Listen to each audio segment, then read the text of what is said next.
Hello, today inshallah we're going to revise some related ideas to buoyant force and torque. In order to understand buoyant force, you really need to understand the cases. Basically, we have two main cases in buoyancy or in Archimedes' principle. And I mean by the two cases, I mean the two cases that you may find in an exam or a test. And those are the two main cases that you may find in nature. Basically, buoyant force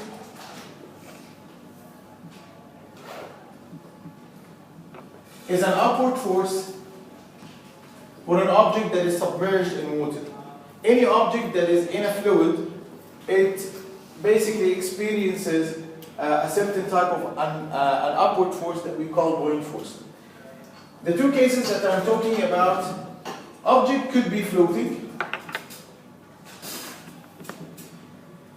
or submerged. For example, if you have a boat like that and it is floating, this is a floating object, which means that we have two forces are equal and opposite because the object is balanced. Fg of the boat is equal to the buoyant force that is pushing the boat upward, and this is the upward force that is caused by the water itself or the fluid itself. In this case, buoyant force is equal to Fg. So you can start with this. Fg of the object or the boat is equal to Fb. Sometimes it is not that direct. If I've asked you to define or to find the Fb, the upward force, you just find the Fg, which is equal to Fb. But what if I need masses or I need volumes? So you need to break this down. In order to break this down, the Fg of the object is equal to mass of the object times g, which is equal to also the mass of the displaced fluid times g. The mass of the object is the real mass of the object, it's the mass of the boat. G is the 9.8 meter per second squared, which is the gravitational acceleration. Mf is the mass of the displaced fluid. The mass of this part. And this is according to Archimedes' principle. Archimedes said that buoyant force is equal to the mass of the displaced fluid. You can break also the mass into the density of the object times the volume of the object times g. Also, the mass of the fluid is the rho of the fluid or the density of the fluid times the volume of the displaced fluid times g. So you can use this or this or this. Rho times v is the mass basically, because you know that the density of any object is equal to mass over volume, which means that the mass is equal to density times volume. So that's why we got the mass here. Basically this is the mass of the object and this is the mass of the displaced fluid. And these are the formulas that you would need in a floating object. Let's go to the submerged object.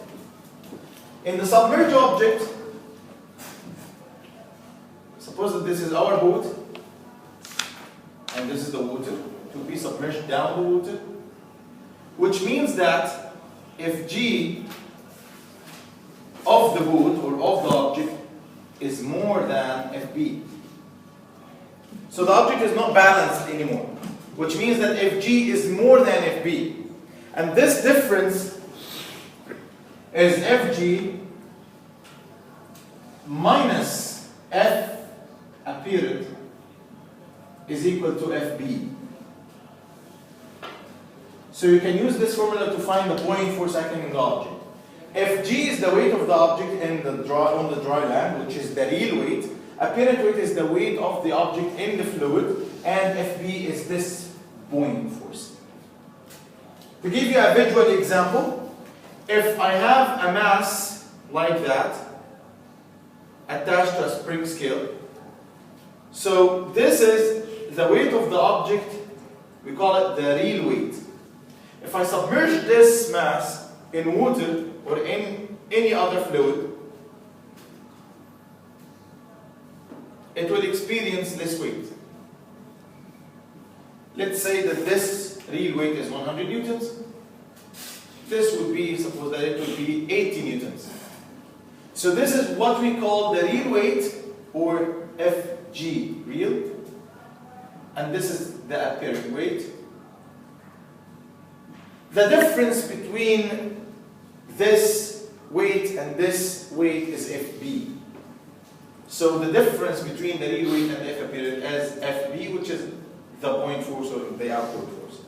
So whenever you have an apparent weight and an FG, or the gravitational, the real weight of the object, and the F apparent, this means that the object is submerged. So the difference between the apparent weight and the gravitational force, the real weight, would give you the Buoyant force. And then we can apply the famous formula that is relating the weight and FB. Fg of the object, the real weight, divided by Fb is equal to rho of the object divided by rho of the fluid. So using this equation that is inspired by Archimedes' principle, you can calculate four things. You can calculate Fg, you can calculate Fb, you can calculate the density of the object, which gives you an idea about the type of the object, the material of the object, and rho F, which is the density of the fluid. You have to have four unknowns, three known values and one unknown value in order to use this equation. So I may give you the real weight, Buoyant force, rho object, and to find rho F. I may give you Fg, Fb, and I need rho of the object. So the three values will be given and one is going to be unknown. That's why you can replace these values. So these are the cases of the Buoyant force. It could be floating object, so I will use this equation. Fg is equal to Fb, apparent weight is 0. The object is not going to weigh in water because it is balanced. So I can break it down if I needed the mass or I needed the volume of the object. For a submerged object, you have two weights. One of them is in the fluid, one of them is on the dry land, which is the real weight. The difference between them gives you Fb, and then you can use this Fb in this equation to find the rho of the object or the rho of the fluid. So let's apply those concepts on some problems.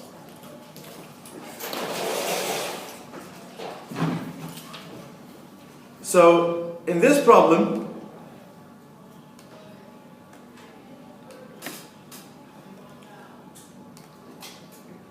he says that an object has a weight of 100 newtons. The weight of the object is 100 newtons. And 80 newtons when submerged in water. So it has another weight in fluid. Find Buoyant force and the density of the object. Your first task, your first mission is to identify whether the object is floating or submerged. So is it floating or submerged? The object is submerged because first of all it has weight in fluid, which is the F apparent. It has an apparent weight, right? And this one is the real weight. The difference between them will give you FB. So I can find FB, and then I will use FB in this equation to find the type of the object or the density of the object. Let's solve this problem.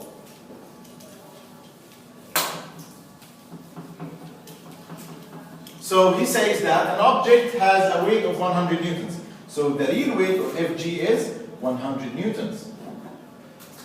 80 newtons when submerged in water. So F apparent is 80 newtons.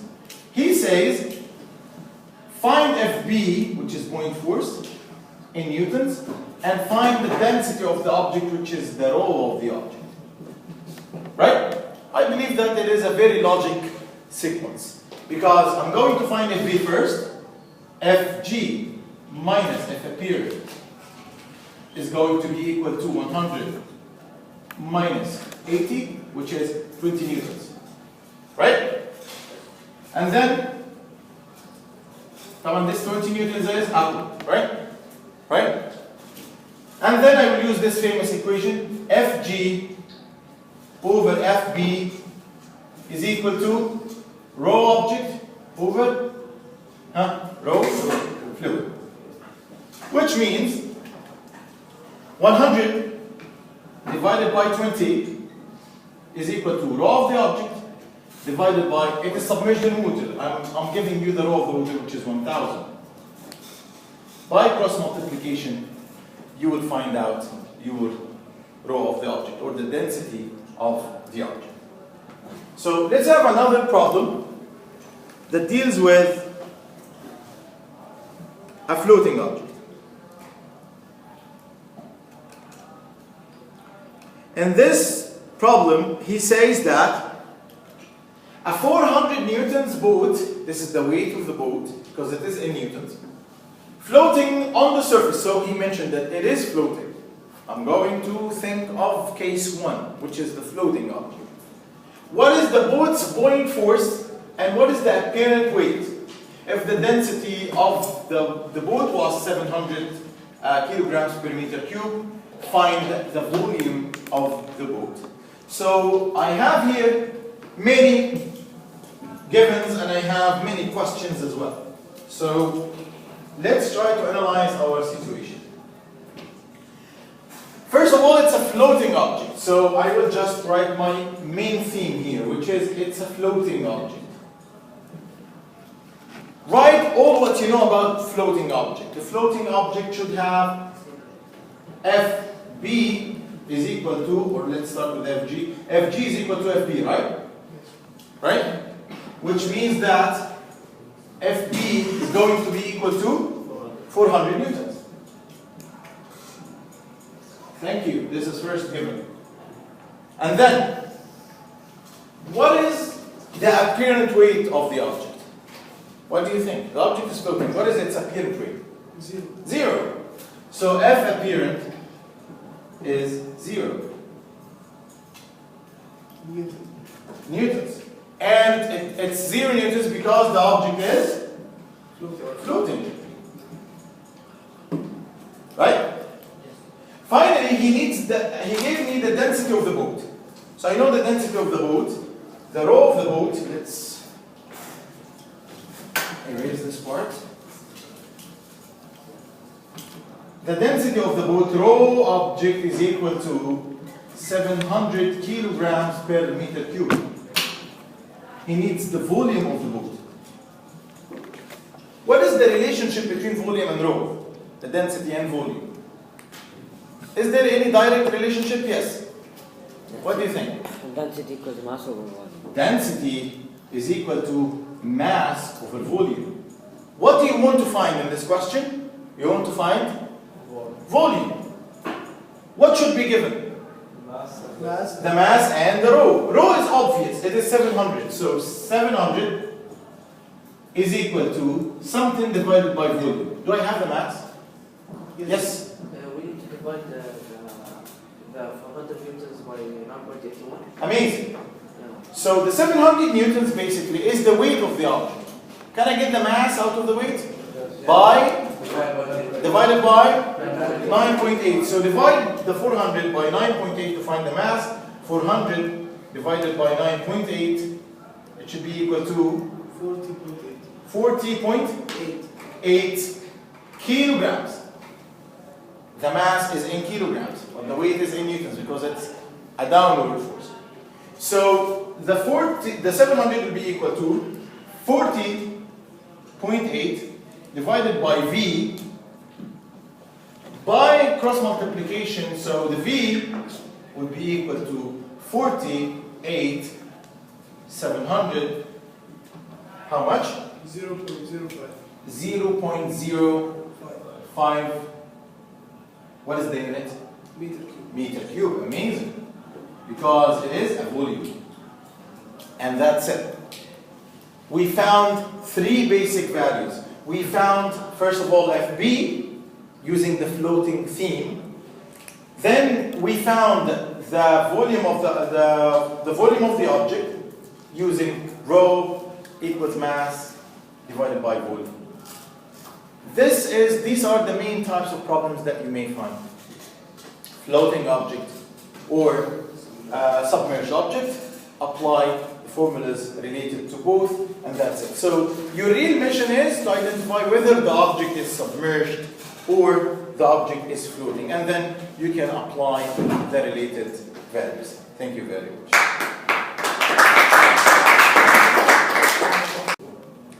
Hi, today we're going to discuss the torque.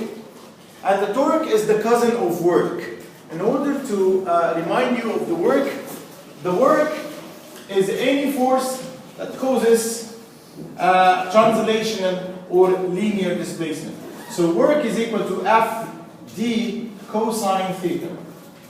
So if I have a cart like that is being pulled by a certain force, F, which is 10 newtons for example, and the car moved 5 meters, the work done on this car is going to be 10 times 5, which is 50 Newton dot meter. And this is work. But in torque, the force is not going to move the object translationally, or it's not going to move the object in a linear motion. It's going to move the object in rotational motion. So the force that causes rotation is going to be torque. So if I push this marker with a force like that, this is a work. But if I rotated the object with a certain force, so this is a torque. And this is the difference between the torque and work. Both of them are caused by forces, but the effect of this force is going to be different. One of them is a linear motion. It could be like that, it could be like that, it could be like that. And one of them is a force that causes a rotational motion. It could be counterclockwise or in clockwise. So the torque itself is equal to tau is equal to F, which is the force, D, which is the arm length sine theta. This is the force. This is the arm length, the thing that the object that I'm rotating. Arm length. And theta is the angle between the force and the arm. Let's give you a visual example. So suppose that I have an arm that is like that, and it has this point, and this is the axis of rotation. So as if it's a ruler that is going to be rotated like that, and this is the axis of rotation. So suppose that a force which is F, let's make it like that, the angle is 30 degrees, and the force is 10 newtons, and it is going to rotate the object. First of all, the force is F, which is 10 newtons. Theta is 30 degrees, and be sure that the 30 degrees is between the force and the arm itself. It's not between the force and the normal. Because if it's here, you have to use this angle, not this one. Okay? Or to change the sign to cos. So theta is 30, and the arm length is the distance between the force and the axis of rotation. Suppose it is 10 meters, or let's say 5 meters. Okay? It is 30 degrees. 30 degrees, right? There you go. And the D is 5 meters. So the torque in this case is equal to 10 multiplied by 5 multiplied by sine 30, and you will get the answer in Newton dot meters. Is it clockwise or counterclockwise? Put the object in front of you, put your finger in the place of the axis of rotation, and try to act with the same force. The force is acting upward like that. So the object is going to be rotated like that. Is it counterclockwise or in clockwise? It is in clockwise, right? It is a clockwise. So it would be a negative torque, which means it is in clockwise. Clockwise. Okay? Let's talk about how we can find the mechanical advantage. Or let's talk about the equilibrium in torques. the equilibrium has some very famous example, which is the seesaw example.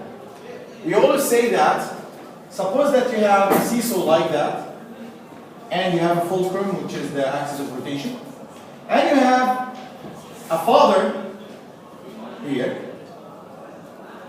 and his daughter here, and I have given you the two masses. The girl is 30 kilograms, it's a mass, and the man is 80 kilograms. I have given you the distance of the girl. Suppose that the distance of the girl is, let's say, 5 meters. Let's make it bigger, 10 meters. I need to know where this guy should sit in order to have equilibrium. And I mean here equilibrium, it is rotational equilibrium. This means that the torque of this guy should be equal to the torque of the girl. Is that correct? Correct? Okay? So, this means that torque 1, or the man, should be equal to torque 2, which is for the girl. Right? Torque of the man is F of the man, which is Fg of the man, the gravitational force of the man, times d, which is the distance that you want to get, times sine theta, which sine theta is sine 90, which is 1, because the weight is perpendicular to the r. And here also it is F of the girl, let's say this Fg of the man, and this is Fg of the girl, times d, which is known. Substitute. The force is not 80 kilograms, because this is mass. You need Fg. So it is 80 times 9.8 to get the Fg. Right? Right? Multiplied by d that you want to get. Is equal to, the girl is 30, but its mass, the girl's mass is 30. It's not the weight. Times 9.8 times the d that you know, which is 10 meters. Actually, you can erase the 9.8 with 9.8 mathematically, right? So 80 times d, 80 times d is equal to 30 times 10, which is 300, right? Am I correct? No. So the d of the man is equal to 300 divided by 80, which is 3.75 meters. And this is very logical. The girl is 30 kilograms and she's sitting 10 meters. The guy who is heavier should be closer to the fulcrum or away from the fulcrum. He should be closer, and this is very logical, okay? So the more the mass, the more the force, the less the d. Okay, suppose that I want the mechanical advantage of this seesaw. And the mechanical advantage is calculated by this formula. MA is equal to F out over Fn. Also, you can calculate it by the D. Dn over D out. It's the opposite, right? Very good. So F out, which is the guy's weight, F out over Fn, Dn over D out. No, it's correct like that. Okay? Because if you cross multiply, you'll find out that two torques are equal. Torque 1 is equal to torque 2, right? So F out, which is the guy's 80 times 9.8, divide by Fn, which is the girl, 30 times 9.8, is equal to how much? 80 divided by 30. Can you find it? 2.6. 2.6. And it doesn't have a unit because it's F over F, so Newton over Newton. Let's try dn over d out. So dn over d out, which is 10 divided by 3.75. How much? It should be 2.6. Try it. 2.6 exactly. So we are correct. So the mechanical advantage can be given by this formula dn over d out, fn over f out. Okay?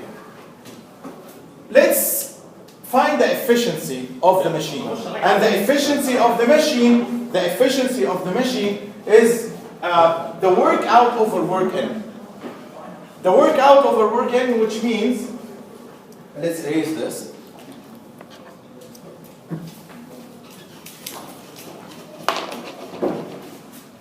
efficiency is a percentage. So it is work out over work in. Break it down. Work means F times D divided by F times D, out and in, right? F of the guy is his mass, 80 times 9.8, times D of the man, which is 3.75, divided by the girl, 30, times 9.8, times 10 meters. 10 meters, it's the distance of the girl, right? So 9.8 with 9.8, how much? It should be 100%, right? How much is that? 100%. Basically, this is not that logic because there is no efficiency that is exactly 100%, but at least we are trying to show you how to find efficiency. So basically, we found three basic things. First of all, we applied the equilibrium in order to find the D of the man. And then we applied the mechanical advantage using F out over Fn, or Dn over D out, the opposite. And we applied the efficiency formula, which is work out over work in, Fd out over Fdn, which here it's a percentage, 100%. This is for today, and thank you very much.